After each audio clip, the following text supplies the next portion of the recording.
Today, I want to teach you that in series, there are often moments in a book that seem random. When readers encounter these moments, they can put them together with earlier scenes to understand what's really going on. It's helpful to remember that authors do things on purpose. When something seems random, it usually isn't really random. Like my experience with Emma in Once Upon a Time. It's more likely that there were clues along the way that led up to this.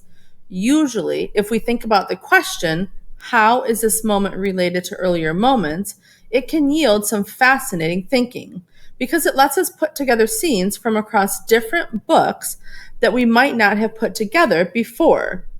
Doing some quick rereading helps to take on this work, but it pays off to be strategic about how we reread. Yesterday, we started to study some ways that, as series readers, our notebooks could be helpful in handling some of the particular challenges of reading long series. I think this might be one of those challenges. Let me show you two ways I might use my notebook to help me do this kind of thinking. And as I describe these two ways, you can be thinking about which ways might help you. The first way is that I might go back and flip quickly through my notebook with a new, surprising moment in mind, and I can use it like a lens to see if anything I jotted before will help me explain it. I'll take a new colored pen, reread my notes, and annotate with a question in mind.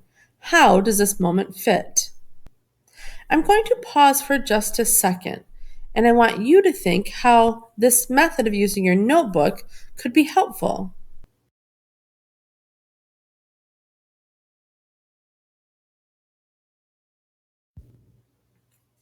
But sometimes I find that I didn't actually write down anything that relates to this new event.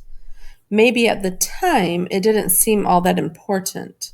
So, the second way I could use my notebook to help me put moments together across books is to do some very quick jotting about what I now think is important, but didn't think was important before. In my case, I might quickly jot a timeline of scenes from across different episodes of Once Upon a Time that now feel like they help to explain Emma's actions. First, one important thing now is that Henry met Violet and fell in love. I didn't think that was so important before because Henry wasn't the main character in that part, but now I see that it's really important.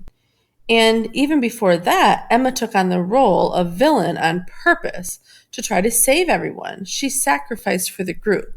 So that affects this event too. And then we find out that they needed an innocent tear for this magic potion, and Henry was the only one that could provide it. When I look at this timeline, it helps me make sense of Emma's action that shocked me at first. I realized that although some of those scenes didn't really matter in the same way when I first saw them, they now fit together with this new moment.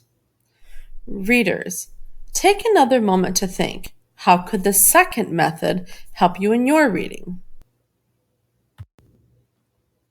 Readers, when you're deep in a series, you have many saved up scenes about these characters in your mind, so you won't always know that a moment is especially important until later.